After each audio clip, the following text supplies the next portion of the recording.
Hey, what's up, guys? Welcome back to TCG University. It's me, Noah, here with James. We're doing a buddy cast. It's just me and him.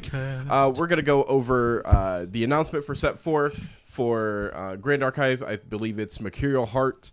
I like the names. The set names are always nice. We have a name, too. We're going to go over the Worlds details and the Nats details that they gave us. We're basically just doing like a short little update video for you guys. So let's kick it off with this as soon as I get over here. Also, shout outs to our Patreons. You guys will have your names at the end of the video, as always. Nope. I forgot it existed for a bit. It's fine. Real quick. Yeah, it's fine. It's like 5 seconds. It's fine. If I could do it in a minute, would it? It's fine, James. It's not fine. They pay us money. Hey, okay, cool. Here we go. Too late. I already moved on. They're going to give their names at the end. They pay us money. Okay, for James's sake, even though you guys for the sake of the posterity of the fact that we're going to be doing this a lot. Yeah. So like, comment, share, subscribe as always. Check us out on Facebook. Check us out on Patreon at patreon.com/TCG University. Also, we still have an affiliate links with Dex Protection, so check that one out. Link should be in the meaning we have a sponsor. Link should be in the description. Is it? It better be. Oh, look. James. And then shout outs to our lovely Patreons of Christopher Bromley, Josh Hillers, Ryan Core, Sean O'Brien, and Timothy Friedlieb. We appreciate you guys as much as always. So Set 4 World Premiere Broadcast in Path of Silver. This is one of the cool articles they put up. I'm skipping through that top part of that. This will go, it's essentially a second update. So we're bringing you our second World Championship update for this month. We wish we could share everything with you all at once, but eternally we're starting to shape and develop our competitive seasons. This also means defining what each category of events from the local level all the way up to Worlds. So the first thing is the Set 4 World Premiere, which I think this is actually kind of cool. Mercurial Heart, if I'm saying that correctly. We're pleased to soft announce Set 4 Grand Archive TCG Mercurial Heart. Those who attend Worlds will have the ability to purchase a ticket at the cost of roughly 2 side event tickets to our Set 4 World Premiere launch event party and be among the first in the world to crack open packs and play with cards from the set with a room full of Grand Archive players. So, if you make it to Worlds, or you go to Worlds, for the price of roughly 2 side event tickets, you get to essentially do a pre-release. Purchase an event. Purchase tickets to an event. Basically. It doesn't say you get prizing. No, it doesn't say anything. It just says you get to come to the party if you want prizing and be among the first in the world to crack open. I don't think it guarantees. I think it guarantees you get. I bet they get a couple packs. Yeah, for sure. I don't think you're gonna get like a lot. Maybe we don't know for sure yet. It's a soft announcement. It does say details to follow, so keep that in mind. I'm really excited for that. I like the art. I like the art. The logo for it. I like the name. Mercurial Heart just sounds cool. I wonder how it plays. It's probably just an expansion set to Alchemical Revolution. Would make the most sense. As long as it has better like. It would be what Fractured Crown is to Dawn of Ashes. As long as it has better set relevance than Rebellion's Call from Final Fantasy. This is Grand Archive. Not everybody that watches Grand Archive. I understand, but they printed a set called Rebellion's Call and printed no Rebellions. The Rebels didn't answer the call. This is the thing that we hope to try. Might not work out. We'll see. We're going to put it in our bid. So we'll just put this out for everybody there. So they also need commentators for the broadcast that they're putting out. So they have open tryouts. Open tryouts to become a caster, color, or analyst. Wow, Jesus. For the World Championships are open as of this article going live, which was, oh God, does it say at the top? I wonder. November 17th. So it's been about 3 days our time because it's the 20th right now. A lot of people are interested. If you want to apply, you can send it to the email that is right here. Wow. With the subject line of World Commentator plus your name.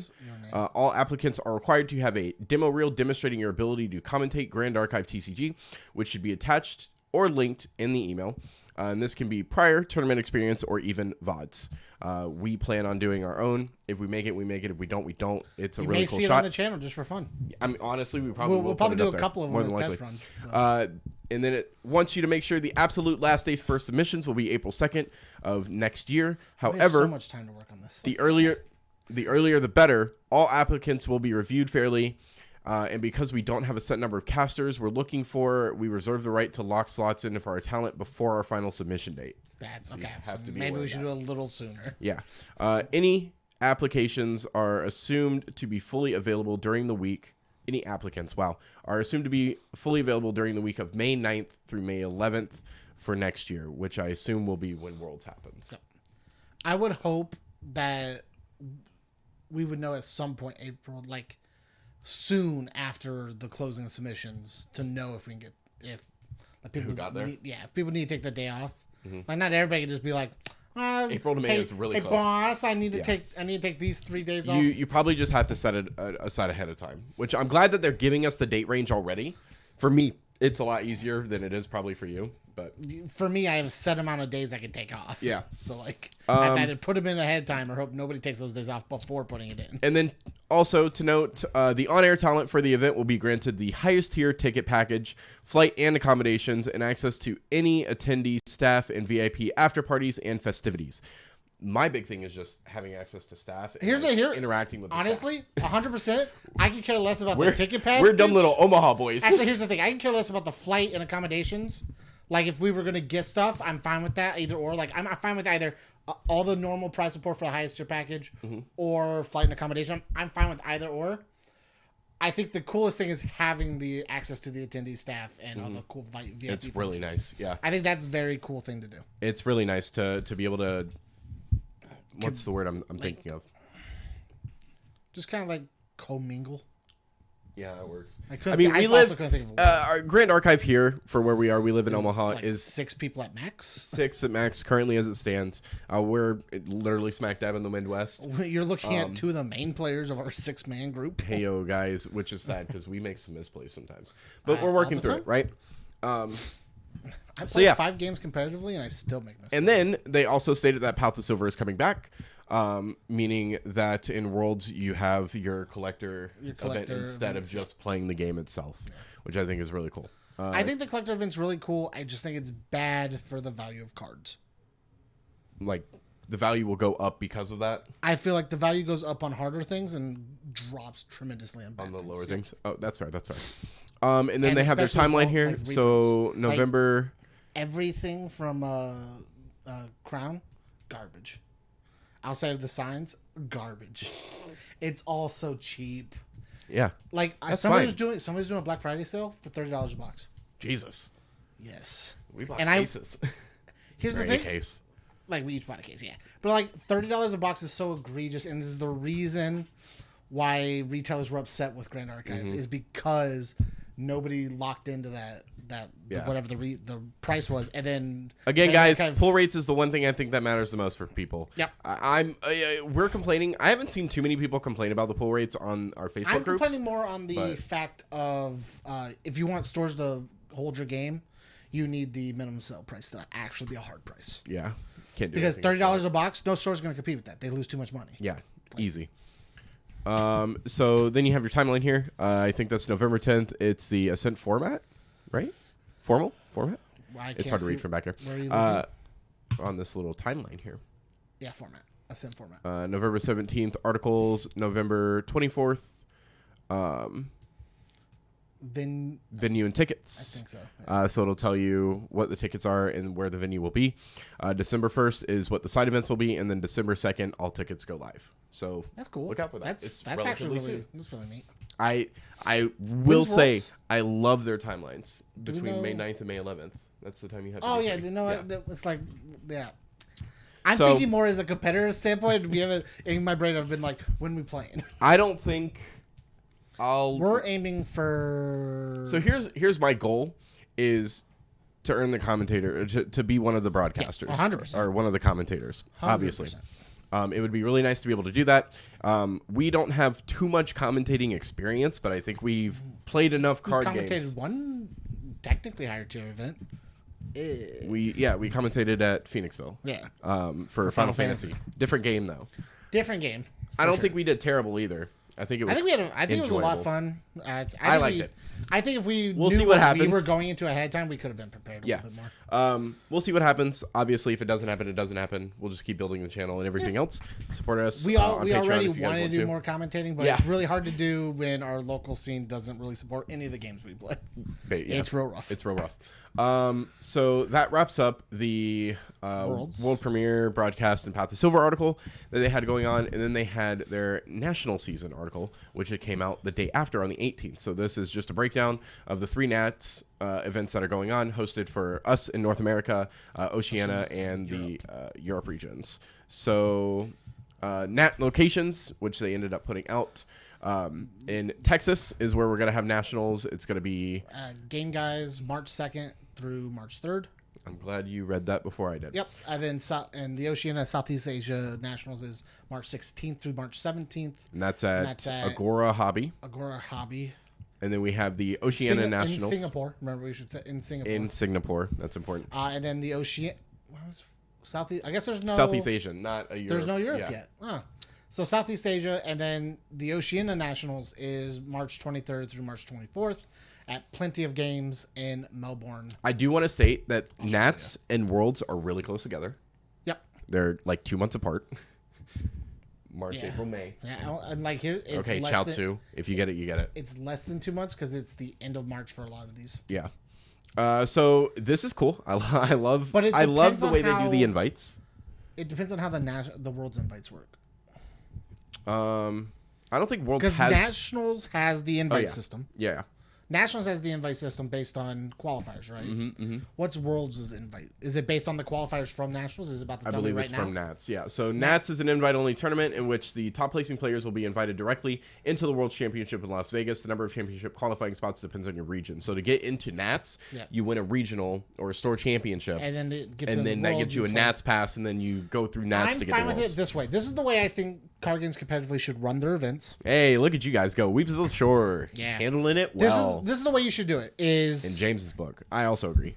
Your tournament season on a regular basis should start in January. If Ascent is their tournament structure for like other games called it PTCs, and UFS now calls them Hero League Championships, and Final Fantasy calls them like Crystal Cups and all that. Whatever you want to call them. Whatever they would be. Yeah, whatever you want to call them. They should start in January. Your normal like mid-level like regional events should start in January. Your national should start immediately towards either the end of the year or the beginning of the next year, and cap off the end of that season based on the invites, while the normal season is already starting for the next year. Yeah. And then you should have your World Finals immediately after Nationals. Good period, obviously, like 2 months. The time frame doesn't really matter too much, but almost immediately after.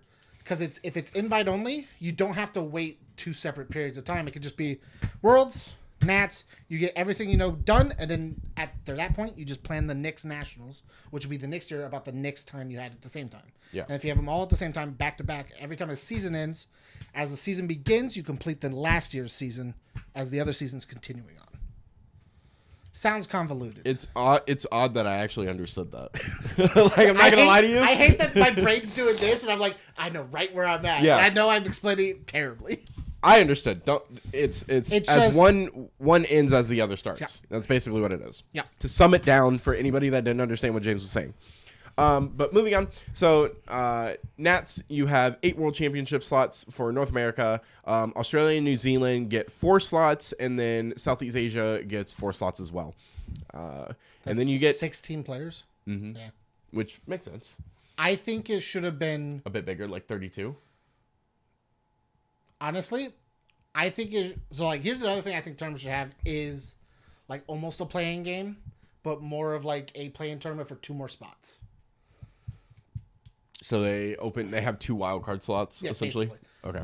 So like if every, or maybe even like 3, you have like an event that's like a top 4, and then only the top 3 at the end of the tournament get in, and then you have like each one should have 7, right? I think a top 4 or top 2 get in would just make more sense. It would look better number wise. It just makes playing, I guess. Because then you get to that point where like, well, I made top 4, but it's not a guarantee. I have to make top 3. The problem I have is I want to make card games a spectator sport, but it's really hard to make card games a spectator sport because everybody has a certain card game they like more than the other. Mm-hmm. And the hardest part about being a spectator sport is sometimes card games aren't fun to watch. But the only way you make them funner is if somebody actually feels bad about losing. Well, yeah, like it sucks, but like actually, there's not a we'll get on that. We can discuss this a little bit. It's our fucking podcast. So like one of the biggest issues. I love watching card games be played. I do that a lot when I'm on break at work or when I'm at home doing nothing with my life. I don't like watching. I can't listen. I have to see the visuals, right? Like that's where that's what gets that's where the difference is like you're like, yeah, I can work on this computer, look at card games, and then know what I'm going to take this and put it here. Mm-hmm. And I'm different where I'm like, I need card games in my hand, but I don't want to see it here. Yeah. Well, so one of the things for me is it's slow. That's the biggest issue with card games is people have to take time, depending on the deck you play, people have to take time and think out their plans and execute accordingly. I watch everything at twice the speed. Because there are gaps where they're sitting there deciding what they're doing and just shuffling cards in their hand while they're trying to figure out what they do. That's honestly the hardest part about like which is why I think it's really nice to have commentating and whatnot because they can fill in those gaps, which is very important, which helps for the spectator sport of it. Do the regionals, nationals, and worlds have timed events for tops? Timed events? I don't know. We would have to specifically check each. We could also it might be in a rules doc we can look at later. The only reason I'm asking is. That's the only thing I think that makes card games bad. Is that they take forever. So, like, when you're playing Swiss, everything's timed in between, like, 30 minutes to an hour. Well, one of the biggest... usually for, like, the finals, essentially, like your top 8, top 4, it's not too big of an issue. Everybody likes watching those because those are the guys that made it through. Mm-hmm. But fighting games, people watch pools all day long. Yeah. Like, nobody cares. But in Swiss, nobody really wants to watch it unless you're topping. Yeah. So, like... Pools for like fighting games, pools and all the way up just gets better and better because pools is all the small guys just battling out having game and you're sort of watching people like either just barely above you, higher than you, maybe at the same level you playing the game that you know how to play, and then you get to tops. You watch these guys who are really good at it doing things you don't know how to do or didn't know how to do or just now learning as they're doing, and that's really fun to watch and it's really quick and it's fine and it's fun and it's fine when you're watching fighting games. But when you're playing card games, it's like. We have to wait for them to make their moves. You have to do all this. The hardest part is time. Mm-hmm. And because people want people to make the right moves when it comes to tops, most games have just unlimited time for tops. Yeah. I want to get rid of it. I'm fine. I think you need to give them a reasonable time limit, especially for... The hardest part with reasonable time limit... is figuring out what's reasonable. It is what happens when time's up. You can't tie. You can't tie. You have to cut ties out. You have to cut ties out. This is the problem I was working on. You have to break it down like they do for, I believe, best of ones, where instead of tying it, I believe it's best of ones. It comes down to who has more influence or who has more life or who has more dudes on board. Like that's just the way you have to. I think those are just terrible ways to do it. But honestly, there's no good way to do it. Yeah. That's the issue I think for like if Grand Archive like specifically. Couldn't you just make a sudden death? Then so like time hits and you have either a certain amount of damage that needs to be done. That then depends on who's in the lead at the time. Well, yeah. If you have a better advantage, it's easier. If you have certain cards that like, here's the thing: sudden death's what next hit, right? What if you do unpreventable damage? What if you do sudden death? This is weird. This is a weird thing. So hear me out on this because I don't think this is feasible. But what if you clean up the board and play from neutral to first point? Okay, I got it. Actually, here we go. So sudden death is a 5-turn. Both players get 5 turns. Mm-hmm. Based on who went first last game gets first again, just because that's how it's going to work. Because basically you're going to draw at the end of your game. Mm-hmm. You go into sudden death. You restart. Both players get 5 turns to deal as much damage as they can. To deal as much as they can? And then it's still deck dependent. I think just to first point is fine. It's really hard though. Some decks. Well, I mean, in Final Fantasy, it'd be terrible because if you're just playing haste, you just win. It's the same thing. Yeah. This game has no haste, but like I'll drop 3 dudes and swing. On turn 2, I get turn 2. I get to attack first. Can you stop me? You have to be able to play something to stop him. Yeah, I guess it's fair. And it's really hard to have that turn 1. We'll have to figure that out. I'm actually like that is a weird thing to figure out. Is how do you? We don't have to figure out. How do you fix time? Yeah, that's the hardest problem. Is the reason card games are hard to market as a competitive or like a spectator sport is. Untimed rounds is unfun to watch. Mm-hmm.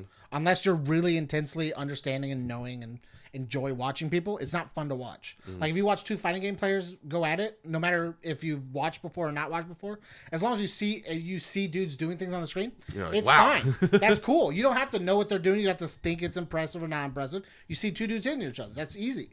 Card games is not that easy. All we see is turn sideways, turn sideways. It doesn't show anything. So as a spectator sport, you have to be able to understand without a lot of the knowing what's going on. You need commentators, but still, time is still the issue. Because the commentators can only fill so much space. Hey, tell me before it what you becomes guys fun. think in the comments below. How would you fix the time situation? Do you make it unlimited? Do you For have a time? tops, for tops. For tops specifically. Do you make it unlimited? Do you give them a certain amount of time? And then what do you do if like there's a tiebreaker or something?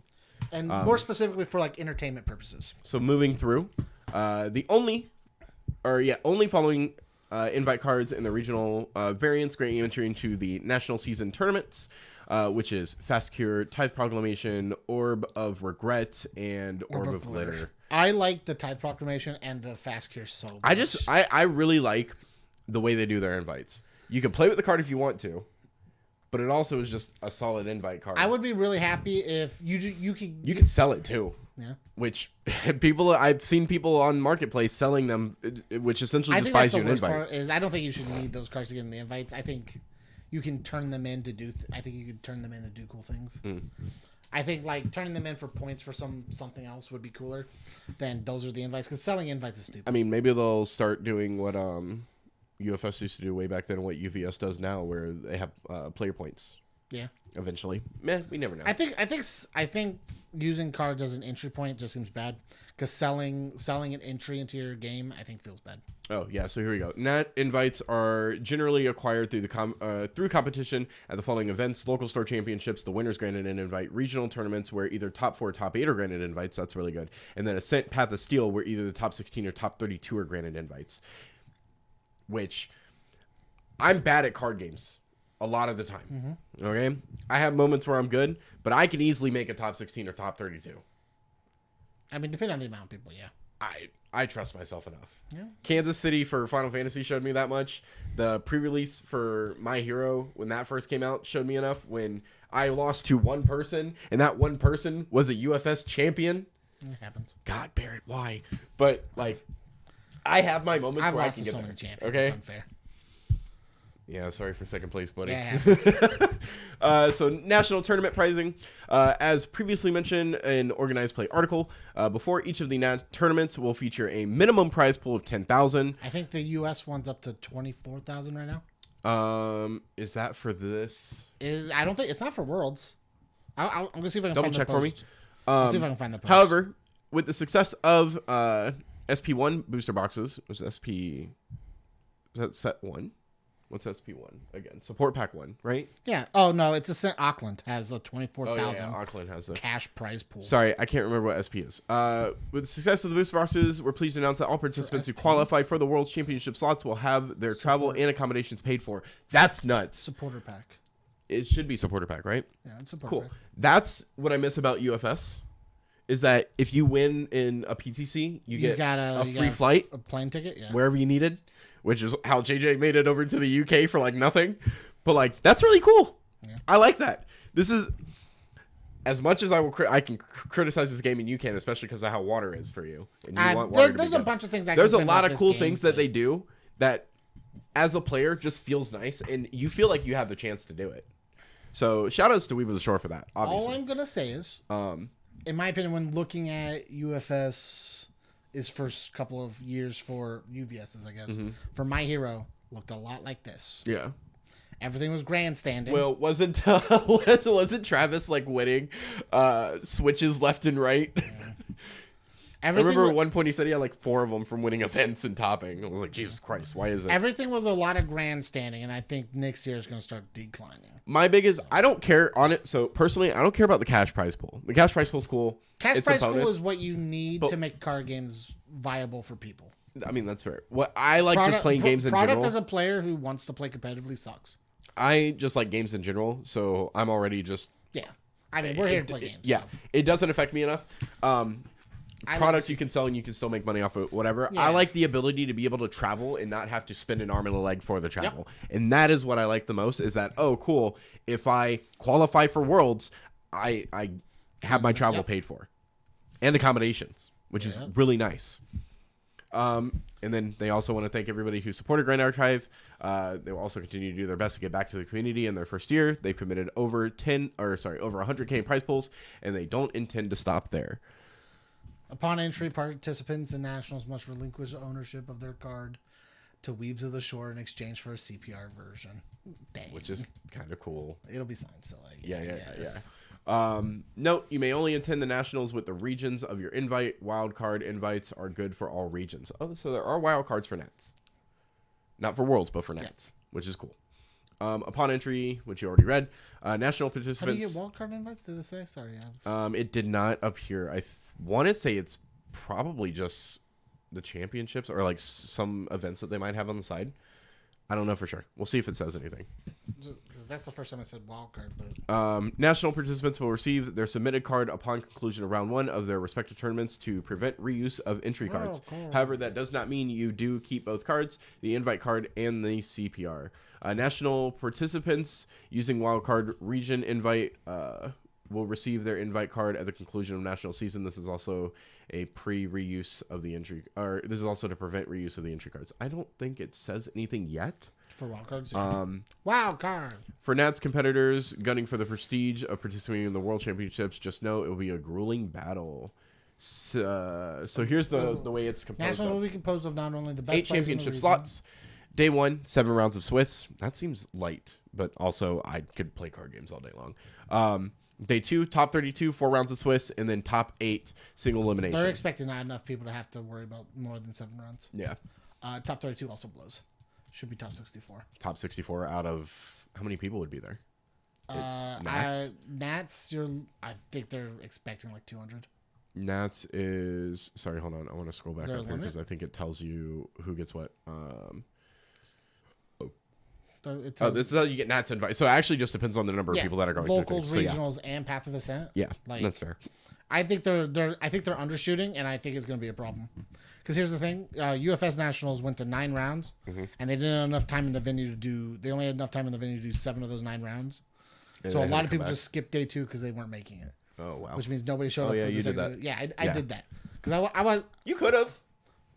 You could have made it. I could have had better prize support. Hey, look, for doing better, but I didn't care enough. I just want you to know, you should finish it out all the way because I learned from the Turbo event for UFS way back that if you just stay and listen for your name, you're fine. Because I stand by this.